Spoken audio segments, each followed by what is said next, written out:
Okay, welcome everyone back to Beauty as a Birthright. We are so excited today to have guest Sunaina with us. We cannot wait to get into this conversation. So Sunaina Madhav Dasi is a multidimensional human that holds many identities.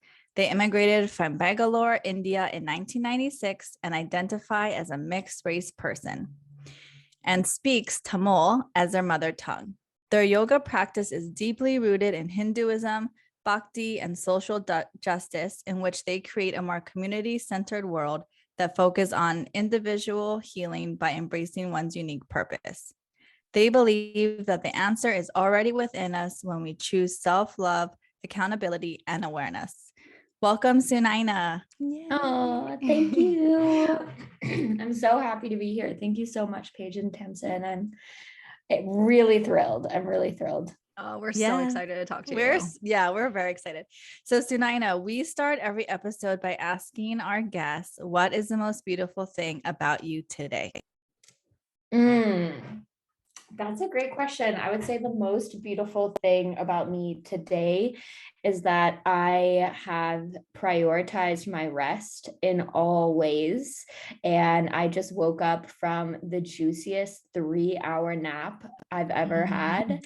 And I'm coming to you alive and not sleep deprived and refreshed. So that's something that I really find beauty in and joy in. Rest. I love that. Oh my gosh. I've come to realize in the last couple of weeks that I want more rest in my life. And I was just talking to one of our previous guests, Kyle Yoshioka, about how we're just not work people, like we're rest people. And we're like, we got to figure out a career where we're just lounging a lot more than working. Absolutely. I'm a huge advocate for rest, and I teach yoga nidra, which is a yogic sleep class. And, for me, being able to integrate yoga and rest is of paramount importance, like I really feel that when we come back to our rest, we come back to giving our ancestors what they couldn't give themselves in the moment. That's how deeply I feel moved by rest. Yes. Wow. That's a really profound point when we think of, children of immigrants and the generations and hardship and adversities that they endured so that we can rest. So we should rest. Yeah, it's a privilege to be able to rest and just take time off. Well, I'm, Paige just described your whole little bio, which is so much more than the few sentences we said. So I'm curious to know, as a multi-dimensional person, how has this identity shaped your evolving perception of beauty? And maybe even as a child and how it is today? So that's a good question. I grew up, my mom was an eyebrow threader, and I grew up witnessing her transform people in our home. She had just a really small salon. She was threading eyebrows and doing, facials and, all this organic sugaring and all of this stuff out of our house. And so as a child, my awareness of beauty was very much material. It was about the body, it was about your hair, it was about your eyebrows, all of these things, getting your nails done, right? And that was very much what beauty was. And then as I started to grow up and find my own identity and find the ways that my body naturally exists, like the hair that grows on my legs and my armpits, and being really comfortable with how I show up in the world, I realized that there's so much beauty to be witnessed, not only of the body but also of the mind, also of the heart, also of the soul. And that I started connecting with so many unique and different reflections, so many unique and different people who showed me that it's not just about your body and how it looks in a space, but it's also about what you're offering and bringing to the table, what you're surrendering to, what you are intellectually able to hold, all of these various truths. And how beauty can exist in such a huge spectrum, being a non-binary person. I find so much beauty in trans and non-binary people in general. And that has also really shaped and helped evolve how I see beauty. And nowadays I see beauty as something that's so unique. Like you would never compare two flowers. Like, they're just so beautiful and unique how they are. And that's how I feel about people too. Was there something that happened like where you had that reckoning that because it's like, I can see how growing up with your mom being an eyebrow threader and like having so much place on physical beauty, and then you would think you would have some difficulty understanding that beauty it's so much more than that. And so making that transition to like, oh wait, beauty is actually much more elusive and it exists was there something that like led you down that path, or were you just always kind of questioning what beauty was to you? Yeah, I think the the life-changing moment for me was my mom actually left and moved back to India when I was 17 years old. And so I've been living here for the last 10 years alone without my parents. And as an immigrant, that's really, really hard because there's so much enmeshment and codependency that happens within immigrant families and really having to rely on each other.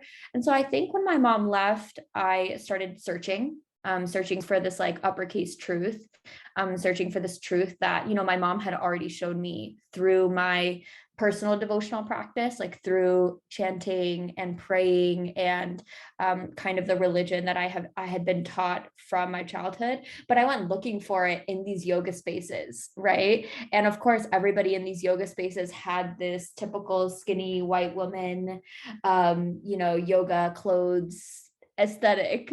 And I was like, okay, what is it that I'm looking for? Because this isn't it, right? It's not out here. It's not in the poses. It's not in the physical body. It's inward. And then after I had been doing yoga for about 4 or 5 years, I had a really profound experience. I had an out of body experience during one of my meditations. And that really jump-started my journey into meditation and going inward to understand that there's this powerful, intense energy that's pulsing from my heart, from my soul. And that same energy is in every single person. It's not just in me, and it comes out differently. And so I kind of started going into this questioning of like, what is this energy? Where does it come from? And how is it related to beauty? Wow. So the fun thing is sometimes in our podcast, it can take some time for us to like really drop in and go deep and like start to feel like we're in this really good rhythm. And I feel like for you, Sunaina, it's like been immediate. And we're so lucky. The audience is so lucky that we get to receive that. Yeah, I got chills. Yeah. I'm interested you can share if this too personal, but to hear about that experience with meditation. Because you mentioned how there was this beauty and vibration within yourself, and then you understood how it's in all beings. Did you have like a union with this oneness or divinity in that experience? Yeah, I absolutely did. So I was just messing around and doing some yoga outside in my backyard. I think I had maybe flowed for maybe 2 hours, 2 to 3 hours. And I had done a lot of physical exercise. And then I remembered what one of my teachers had told me is that the most important posture is Shavasana, corpse pose, laying on your back and grounding your energy and releasing control of your breath, releasing control of any part and just being one with whatever energy is coming to you. And so I have this app on my phone where you can set like a 20-minute timer and then a bell rings. And so I had just set that timer. And during this experience, I felt like, my Kundalini activate and I felt a lot of energy moving. And then I specifically remember this energy oscillating between my Ajna chakra, my third eye center, and my Anahata chakra, my heart center. And it was kind of oscillating back and forth. And then it stopped for a second and it left my body, but it didn't go anywhere like to another planet or anything, it was just hovering outside of my body. And it was me but I was outside of myself and just witnessing myself in this restful posture. And it was like that. I don't know how long, like I thought I must have been in there for a few hours, like that's how powerful it was for me. But, it only must have been 20 or 30 minutes that I was laying there. And then that alarm went off and it brought me back into reality. And I immediately felt everything contract inwards. And that awareness of, okay, my body is actually in space, lying in the grass in my backyard. That's where I am. And as I started to bring more awareness into my body, I, blinked my eyes open and I sat up, and my cat had just jumped over the fence and was like wandering around the backyard, and everything was glowing. And when I say glowing, I mean like really like emanating this intense energy. And I couldn't help but just start crying in that moment because everything was so beautiful. It was so radiant. It was unlike anything I've ever experienced in my whole life. And I've never had an experience like that. And sometimes it actually inhibits me in my meditation practice because I had that experience of like wanting to try and attain it again. And so I'm still also in this place of like accepting that like that was an experience, and it's valid and beautiful how it was, and I don't have to recreate it or try to recreate it at every option that I can. That's huge. I call that chasing the dragon when I see meditation students who get that high and then they're like, I want it again, I want it more, and it becomes this obsession to like get it. It's like, no, it's like in that moment that was it. Like you may get it, but it's never going to be the same. And it's like chasing this dragon, this mythical creature where you only got to meet him once. Absolutely. I love that analogy. And that also, this is also a part of the practice, right? Like a parigraha, finding non-attachment to even your meditation practice, to even the levels of meditation that you may or may not attain at any given moment. Right. And I also think of, when people reach a certain level of enlightenment or freedom, liberation, whatever word they think of, sometimes there is this ego attachment too, right? This chasing the dragon, this how can I achieve it again? And then when people get caught in that, I feel like so much is lost when they get stuck in their ego and wanting to have what they felt like was a superpower in that moment. And then it's like that magic kind of starts leaving them when that happens, when they stay in that state for too long. So yeah. Oh my gosh. Okay, go on, Sunaina. I was just going to say, and it impacts your self-worth as well, right? Like all of these identities, because they're so intersecting, they do affect your self-worth, because then you say, oh, maybe I'm not as good of a yoga teacher. Maybe I'm not a good of, I fell off my practice for a few days this week. Maybe that's why I'm not reaching this state of being. When in reality, like, for me, I believe the divine to gift us with these insights, with these experiences, out of non-attachment, right? Like I didn't receive that because I did all of this work, or even because I did 2 hours of yoga before that. I received it because it was in alignment with something that was larger than me. And I needed that alignment in order for every single moment in my life from that point into the future to progress exactly the way that it did.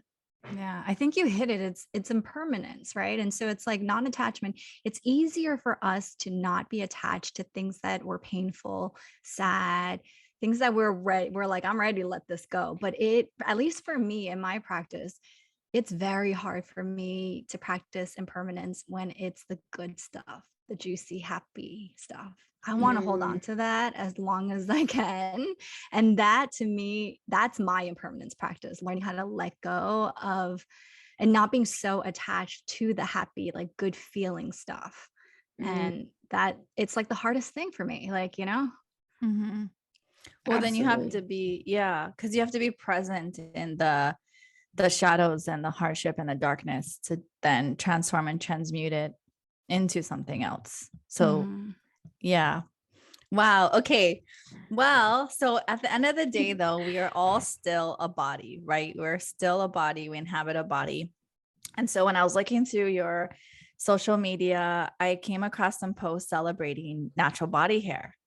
And it was so bomb. I was loving it. Totally hot. But So hot. yes. And I wanted Oh, to yeah. know, is this just, I mean, I'm sure there's a lot to it, but how much of that is related to your relationship within the Indo-Aryan and Dravidian cultures? Do they celebrate body hair, natural body hair as well?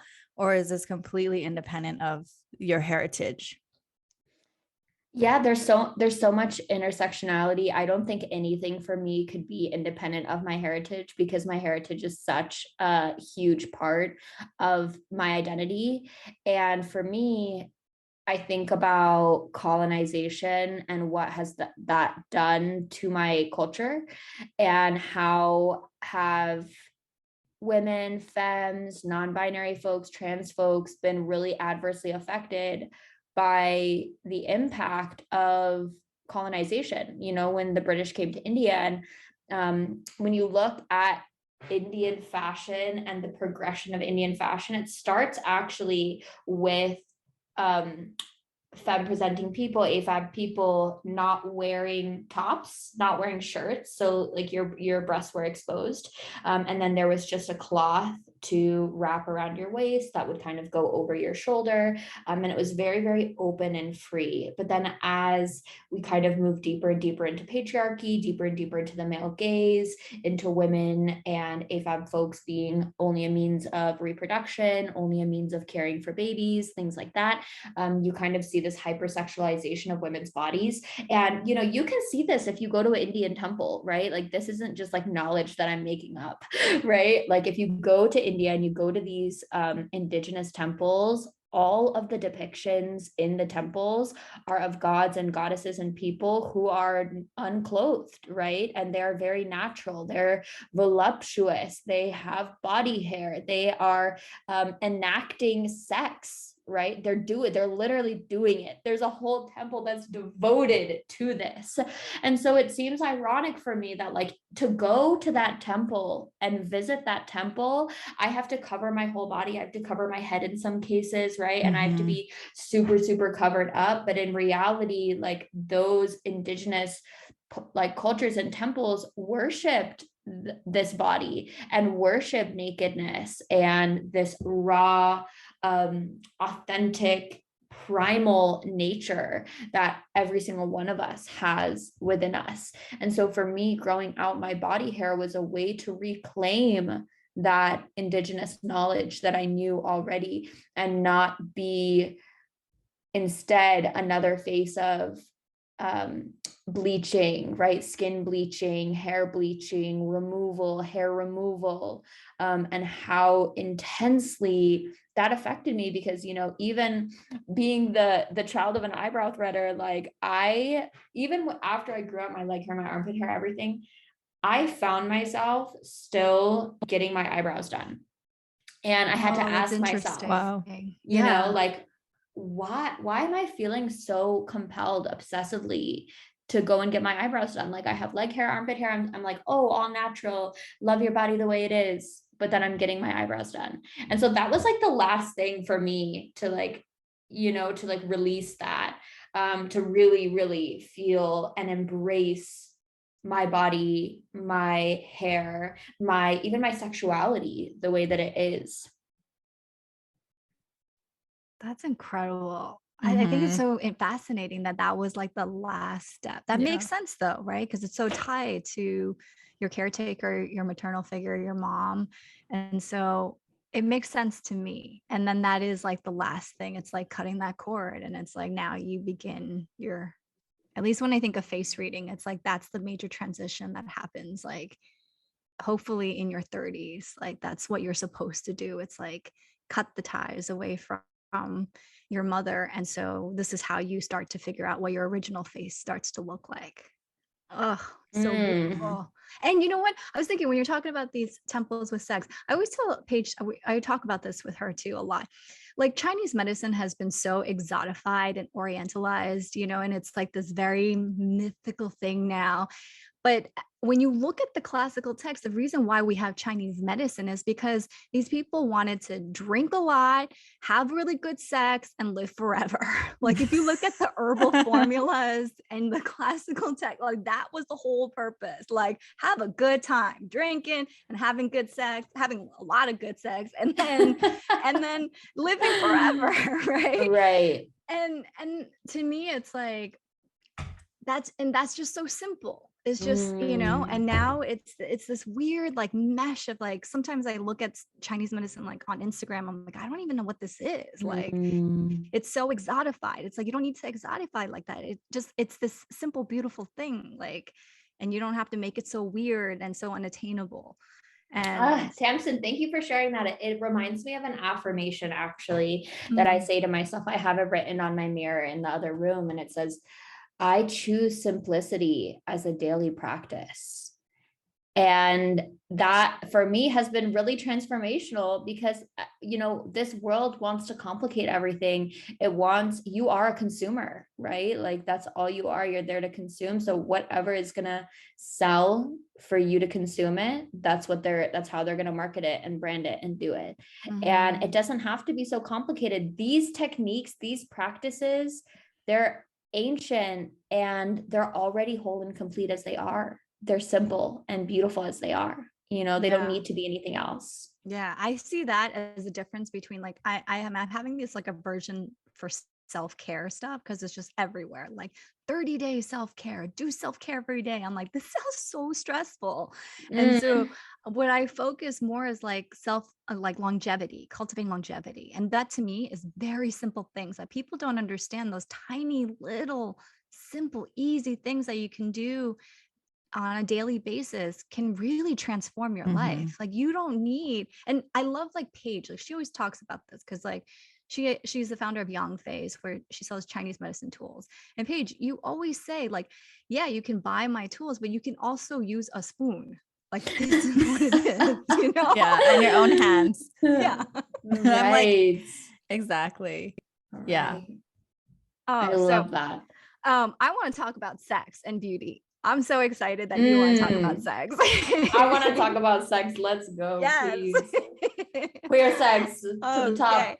I know. I love this. Okay. So I'm curious to know, how do you see the intersection of sex and beauty impacting our self-worth? Has it impacted your own self-worth? Yeah, absolutely. When I think about sex, traditionally how we've been socialized, when even just like the word sex, it's with another person. But I always want to bring it back to understanding and knowing that the first person you have sex with, like really intimately, like know romantically, intimately, sexually, is yourself. And for many people, they don't even get there. Maybe not in this lifetime, maybe not in the next lifetime, right? Like their entire sexual experience is dictated by validation coming from another person instead of coming from themselves. And so for me, that's something that has impacted my self-worth. For a really long time, I was afraid to talk about my sexual experiences. It was definitely a shadow for me. It was like darkness. It was shamed in my family.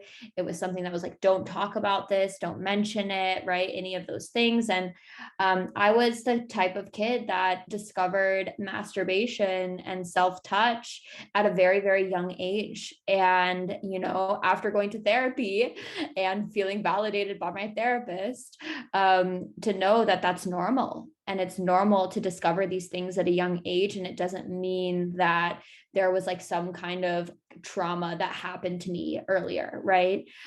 Because I think a lot of times when we are told no, especially in South Asian cultures, like I see that so much, the shame around it, that you kind of put it in this other category, in this other box. And it does impact your self-worth, right? You see yourself as less than, or you see yourself as dirty for being in these acts.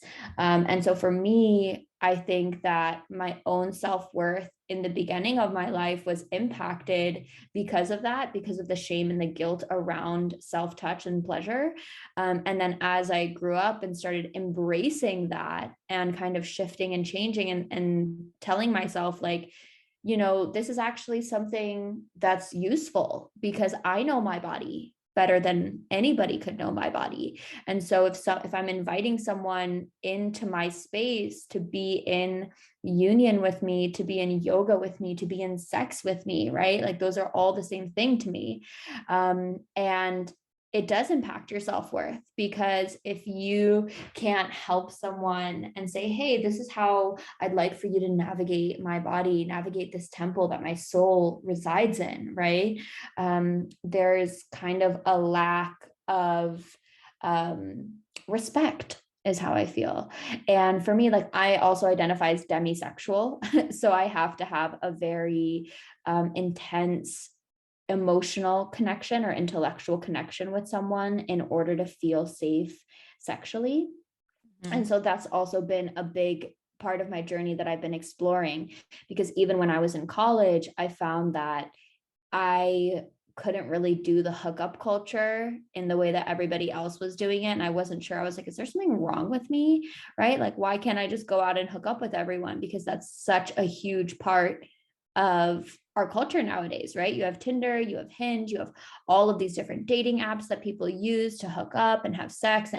And coming from that place and kind of going through all of these layers and finding my partner, you know, and all of those things, that it reminds me that our sex and our sexuality that we have first with ourselves and then with someone else, it does define our self-worth. And the affirmations that we get from other people are really important, right? Like I also don't want to stand on a pedestal and say, well, you have to know your body first and only you can dictate that, because getting that validation and that affirmation from someone else is also definitely a huge part of my self-worth.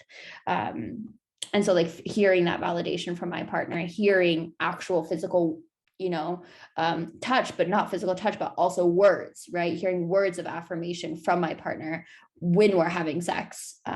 That's also a huge part of it. Mm-hmm. Could you share with our listeners what demisexual means? Yep. Demisexual means that in order to have a sexual relationship or an sexually intimate relationship with someone, there has to be a bridge built first of emotional or intellectual connection. And without that emotional connection first, you can't engage sexually, or you maybe don't feel comfortable to engage sexually. Are you a demisexual, Paige? Are you thinking you are? Oh my gosh, Tamsin, you really? No, I actually had never heard that term before, or maybe I had, and I like thought I knew what it meant. And then like, as you were continuing to talk about it, that's what in my mind, I was thinking that what it meant when you were sharing about like the hookup culture. But I wanted to make sure. And I'm like, there's probably some listeners that want to jump on Google, but they also want to like keep listening. And so I'm just going to ask you for everyone else. So I love this. Like, yes. I love, oh man, this is something I've been working on, like how sex impacts my self-worth and then how it impacts my beauty, and trying to make that connection for myself. I mean, this is like 2 years of me just trying to figure what this means to me, because I kind of have a opposite story from you, Sunaina, where it's like it was very easy for me to hook up with people. Like I was always very sexually open, and so to me it was more this physical pleasure that I could get didn't really matter. Like I'm not like sleeping around with everyone. I mean, come on, I got standards, but like it's something that like my body craved, right? But in the last few years, I'm realizing like that doesn't satisfy me anymore. Like I remember that moment where I was like hooking up and I was like, this is not as fun as it used to be, and trying to figure out like what is going on. And I think it's like me growing, evolving, and like realizing I need something else. And now where I am with and that was like maybe 10 years ago. And now where I am is like, I realized like being sexually open, I could experience a physical pleasure, but I'm not sure if I've ever really experienced this intimacy, vulnerable pleasure that it made me think like, I think it has to start within myself. And so in the last 2 years is trying to figure out what does intimacy and vulnerability and pleasure and desiring myself feels like alone. Because if I can't figure it out, then how can I express this and how can I show this to my partner? And then I'm thinking like, man, imagine like sex like that. I bet that sex is really good. Like just like, it's like super intimate and vulnerable and like all of that. And just and I think you used the word union, right? And then you describe your body as a temple. And from a Chinese medicine perspective, I see it like I've been spending the last few years really cultivating my qi. And so as I get older, because women as we get older, it just becomes stronger and stronger if you're doing the stuff, right? And it's like all this work that I'm putting in to making this qi super refined, super good, like super juicy. And then to just give that away, because that's what happens in sex. It's like you're this exchange with qi, but also you losing that chi, you gaining that chi. And to me, when I think of it, that it's like there's something much deeper going on, and that I don't want to be given this away because it's a lot of hard work and it's good to any sort of experience. It's like I want that good chi too back from them. Right. I'm so happy that you brought up chi, because the word in Sanskritam is prana, right? Life force energy, prana, vital energy. And for me, from my yogic studies and understanding, when you have sex, it is an act of yoga and it is an act of union. And that prana that's flowing through your system, you're literally taking your Muladhara chakra, your root chakra, and you're grounding your energy with that other person. So all of the chi that you've filled up and that your other person has filled up, when you come together, it kind of dissipates, right, in between each other, and you're grounding it. But also there's something that happens even more deeply, and for me that's shown in your aura, right? Because you have this aura that is radiating through your chakra system, out of the top of your head, over your body, and it's covering you and it's protecting you. And so also, like, with this partner that you're exchanging energy with, do they also have that same intention of loving you and protecting you and giving you that same assurance that you're giving yourself every day? Because I, as somebody who is polyamorous as well, I've understood how different energies can affect me, and not how everybody doesn't have that same intention, right? To protecting you with that field. And even now with my partner, I'm finding that I've never had a connection that's this strong because of how emotionally vulnerable it is. But when we are together, the force field, like that's what I want to call it, like the actual force field, after we're intimate, is so strong. I feel theirs covering mine, I feel mine covering them, and it's like we're encapsulated inside of this force field aura bubble of intensity and love. And that also, again, deeply impacts my self-worth. You know what I was thinking too, Sunaina, is, and this is something I learned from my acupuncturist, is she was like, when you feel this urge coming on, like this sexual urge, give that energy back to our divine mother. And she was like, pick, and I actually just told a patient this in the clinic this past week. I told my patient who's working through some things with her husband, what's your favorite place in Hawaii? And she named this beach. And I was like, sex is actually it's a big purification process. There's pure mind, pure heart. And within colonization and the erasure of a lot of like women's rights and all of these things, it became this like dirty, nasty, like type of a ritual. And I was telling her, I'm like, no, this is actually extremely pure. And when you feel this energy, transport yourself to that favorite beach and then give that energy back to that beach. And then you kind of become one and you like join with the divinity, with the divine. And then you have this huge, like, sustainable oneness energy that then becomes a part of you. And that sensation is higher than any other type of like quick climax, quick like orgasm, like let's like get this going, like situation that you'll ever experience in your whole life. And it's because it's so pure and it's regenerative and it's like a union. Regenerative. I Oh love my that. God. I'm here for all this. I literally am thinking about some like the one-off times where I've been intimate, and afterwards there's like I almost have an out-of-body experience, you know, like I have like super intense tingling in my fingertips and in my face. Like I have to just be still in bed. Like I can't move, I can't get up, I can't walk, I can't do anything. I'm just like frozen, you know, having this really deeply spiritual experience. Mm-hmm. So this also reminds me, Sunaina, because you know we started this. I don't think we had hit record, but we congratulated you on getting engaged, and that's a huge milestone and just a really special thing. And though you mentioned in the text that you chose someone who was able to offer your heart to the divine, and I thought of how what I just shared it with my patient kind of ran a similar script a little bit. So can you share what this means when you offer another's heart to the divine? Yeah, absolutely. There's a selflessness in finding your person. If you believe in that there's one person, like for me, it's funny that I'm engaged because I believe that you have multiple soul partners. And you know, I am truly polyamorous to my core. And so it's funny how the whole engagement thing happened even.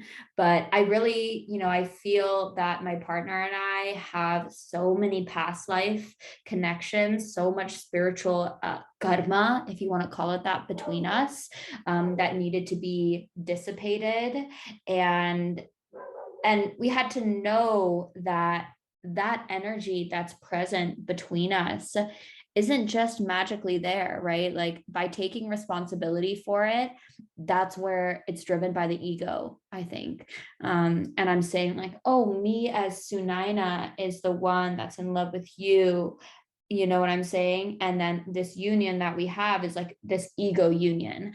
And when you bring the divine into it, it invites another portal, another energy, knowing that something is larger than you, that we're all connected by this larger divine force that is going to help guide you. And the offering of my heart, you know, because I always joke that I wear my heart on my sleeve. Like I'm a little too open sometimes, right? And I can get hurt easily because of that. And so I felt even the first time that my partner and I had our first date, not only did they make Indian food for me, which was very, Whoa. you know, very, very ballsy, if I can use that word, right? Like you're making me Indian food on our first date. Like you better sit down. You know what I'm saying? But not only that, Was it good? Oh, it was amazing. I wouldn't be Yes. I wouldn't be engaged to them if it wasn't. That's true. But we actually sat in ceremony for about 5 hours. We completely lost track of time. And they are, you know, they practice Santeria, which is a Caribbean type of spirituality. And I'm very, very rooted and deeply, deeply practicing Bhakti and Hinduism in my own lineage, which is Sri Sampradaya. And so it was interesting for us to come together and to really reflect each other spiritually and and to sit in this space. And I felt, I had told them, which I don't know if I'm allowed to talk about this on the podcast, but here I am, that, you know, when we were sitting in ceremony on that first date and we were, you know, burning a bunch of things, and I was just sharing about my practices and they were sharing about theirs. And I felt a string from my heart to their heart start to connect and start to form. And I saw it in my mind's eye. And that experience is unlike any experience I've ever had in my whole life, because it was rooted in offering first before anything. And at this point, we hadn't even held hands. We had held hands to pray over the Indian food. And then we had gone directly and sat in ceremony, you know? So it was very, very spiritual. It was very grounded. And it has always, from the very beginning, centered the divine before anything else. And that looks different to everybody as well. Like their practice is very much rooted in the earth, and that's where they see the divine. And for me, how I see the divine is very much through my Guruji. And that's completely separate, right? And completely different. And yet we still have this larger energy that we're placing on the altar, along with our hearts, along with our love, and offering all of it, knowing that it's not ours, right? It's misplaced. I really believe that all longing and lusting is misplaced for the divine. It's supposed to be for the divine, but we've misplaced it. And we have, because of the ego, right? And we've said, oh, it's actually for me as Sunaina, when in reality, I like to, every time I cry too, I have this practice where I offer my tears to the divine, and I ask the divine to take my tears as an offering, as a water offering. I love that. Yeah. Where did you meet? Like, I know, I'm like, what color was the string? Tell us everything. Like, what app do I need to download here? Right. No, we met through some mutual friends, but of course we met through the internet ethers. It was through Instagram, actually. Classic Instagram. About Instagram and yeah. Oh my God, that is so beautiful to think of it that way. It's like, it's really shifted, like how I perceive just dating or meeting or something, you know. It's just yeah. Well, and the heartstring, that reminds me of, again, like Chinese medicine. Like, I was just thinking about this, right, Paige? I want to hear your interpretation too, because I was literally thinking about this the other day. I was thinking of one of my teachers who I love her. She is so beautiful and just like so powerful. And I remember in class, it was like dermatology class too. So I don't even know why maybe we were talking about the skin, but she was talking about love, what happens when two people fall in love. And she says, it's when their two Shen meets. And the Shen is this, it's the spirit that's related to the heart, but it's really complex. Like the Shen holds a lot of our self-awareness, it's our consciousness, it's our memories. It's this beautiful spirit that is, you know, it's our self-awareness and our consciousness. And so, and the heart and the fire element is really all about interpersonal relationship and this connection that we make with other people. And so she said, when you fall in love, it's the two Shens have to be at a place where they can meet each other. And that to me reminded me of this string that you felt in this heart. And I remember when she said this, I like bawled. I was just like, oh my God. Because I just thought that's so much more than like falling in love. It's like your consciousness meeting, and both of you have to be in this place where you can meet. Yeah. I was thinking about, again, in Chinese medicine, how, so the mind, the brain is like a yang energy, and then the heart is a yin energy. And yin is very solid. Yang is a little bit more fleeting. and yin is like substance, like it doesn't really move. And so I just thought of when you had that connection, it was like this yin connection, and there was actually like an object that was tangible through the mind, that joined the two. And then that union that just was so grounded and so, yeah, just grounded and real and substantial, and therefore sustainable, and not this like young, fleeting, like in the mind type of a love. So that's what I was thinking. I was like picturing, I always like think of like yin and yang, and I like saw those two and I was like, oh yeah, that makes total sense why this is, what it is for the two of you. I think this is a great. Oh, sorry. Go on. Oh no, please, Tamsin, go ahead. No, you go. I was just going to say, I love that you brought the yin and yang up, about this, because for me, I felt so intensely that like I could see that their like whatever was coming from their heart, because you had asked me earlier, Paige, like what color was the heartstrings, right? Like Yeah. I saw a color, right? And from them coming this way, theirs was a little more kind of like grounded, rooted green, like earthy green color. And then for me, coming from my heart was like a really deep purpley red, like this again, very like, like the mud that has that kind of red color.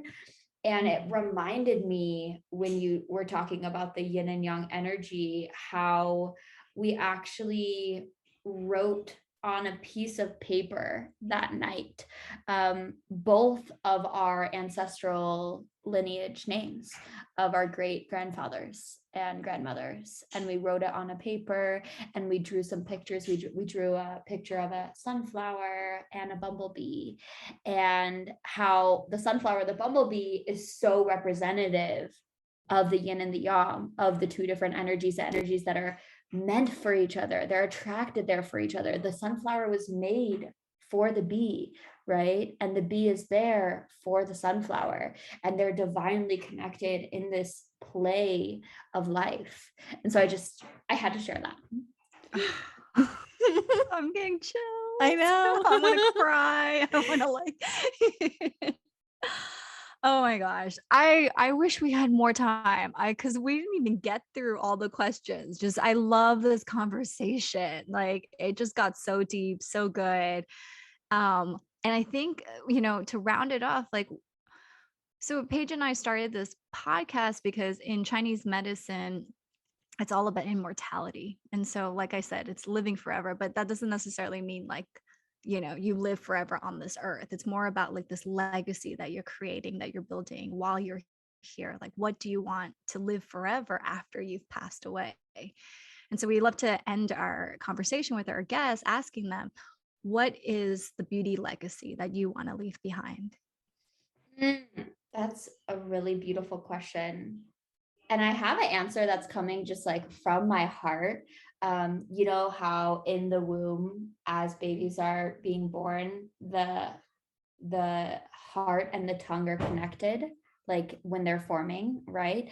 And so I feel like the words that we speak, they do come from the heart, whether we're aware of them or not. And my ADHD is flaring. Can you repeat that question one more time for me? Yeah, it's a loaded question. That's why. It's, what is the beauty legacy that you want to leave behind?